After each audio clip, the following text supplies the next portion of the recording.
So I M back with another get ready with me. പക്ഷെ ഞാൻ ഒരുങ്ങി കഴിഞ്ഞു. ഇപ്പോഴാണ് ഞാൻ ഗെറ്റ് റെഡി വിത്ത് മീ എടുക്കുന്ന കാര്യം ഓർത്തത്. അപ്പൊ പിന്നെ വിചാരിച്ചു എന്തായാലും എടുത്തേക്കാം. ഒരുങ്ങിയതല്ലേ, ഒരുങ്ങുമ്പോൾ അല്ലേ എനിക്ക് എടുക്കാൻ പറ്റത്തുള്ളൂ, അല്ലാതിരിക്കുന്ന കോളത്തിൽ എടുക്കാൻ പറ്റത്തില്ലല്ലോ. സോ ഓക്കെ, ഉമ്മ പുറത്ത് ചായ കുടിക്കാൻ പോകാൻ വേണ്ടിയിട്ടാണ്. അതിനാണ് ഈ ഗെറ്റ് റെഡി വിത്ത് മീ. ഒരു ദിവസം എനിക്ക് ഇതൊന്നും ചെയ്യാനുള്ള ഒരു എനർജി കാണത്തില്ല. And I have to push myself. ഇപ്പൊ ഈ വീഡിയോ എടുക്കുന്നതുകൊണ്ട് അതെനിക്ക് വല്ലാതെ ഒരു ഇതാവുന്നുണ്ട്. കാരണം എന്തെങ്കിലുമൊക്കെ ചെയ്യാൻ തോന്നുന്നുണ്ട്. അപ്പം നിങ്ങൾക്ക് ഇതേപോലെ ഒന്നും ചെയ്യാനുള്ള ഒരു എനർജി ഇല്ലാതെ ഇങ്ങനെ ഇരിക്കുന്ന ആരെങ്കിലും ഉണ്ടെങ്കിൽ ഞാനൊരു ചെറിയൊരു ടിപ്പ് പറഞ്ഞുതരാം. Move your body. അതായത് എന്തെങ്കിലും ചെയ്യുക, ജസ്റ്റ് വർക്ക്ഔട്ടോ അല്ലെങ്കിൽ ഒരു വോക്കോ. അത് കുറച്ചൊക്കെ നിങ്ങളെ ഹെൽപ്പ് ചെയ്യും എന്ന് എനിക്ക് തോന്നുന്നു. എന്റെ പേഴ്സണൽ എക്സ്പീരിയൻസിൽ നിന്ന് ഞാൻ പറഞ്ഞാണ്. ഒരു എക്സസൈസ് ചെയ്യാനോ അല്ലെങ്കിൽ ചെറിയൊരു വാക്കിന് പോകാനോ അല്ലെങ്കിൽ ഒരു ചെറിയൊരു പാട്ടിട്ട് ഡാൻസ് കളിക്കോ എന്തെങ്കിലും ചെയ്യുക. ജസ്റ്റ് ഒരു എന്തെങ്കിലും നിങ്ങളുടെ ശരീരം ഒന്ന് അനക്കുക, അത്രേ ഉള്ളൂ.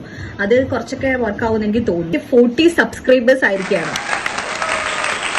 40. അതാകെ ഒരു 15-ൽ താഴെയുള്ള ആൾക്കാരെ മാത്രമേ ഞാൻ പറഞ്ഞ് ചെയ്യിപ്പിച്ചിട്ടുള്ളൂ. ബാക്കിയുള്ള 25 ആൾക്കാരെ ഞാൻ പറയാതെ ചുമ്മാ സബ്സ്ക്രൈബ് ചെയ്ത. Thank you so much. അപ്പം ഇത്രയേ ഉള്ളൂ എന്റെ ഗെറ്റ് റെഡി വിത്ത് മീ.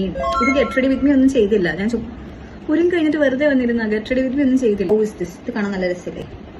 അപ്പൊ ശരി, ബൈ.